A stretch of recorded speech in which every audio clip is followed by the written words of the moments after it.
जिंदगी एक अनजान किताब जैसी है। अगले पन्ने पर क्या लिखा है किसी को नहीं पता है।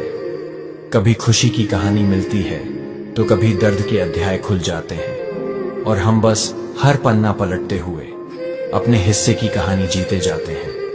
कुछ पन्ने हमें हंसना सिखाते हैं तो कुछ खामोशी में रोना, और कई बार वही अधूरी पंक्तियां दिल में सबसे गहरी जगह बना लेती हैं। शायद यही जिंदगी की खूबसूरती है कि अंत पहले से लिखा नहीं दिखता, पर जो भी लिखा होता है वो हमें पहले से ज्यादा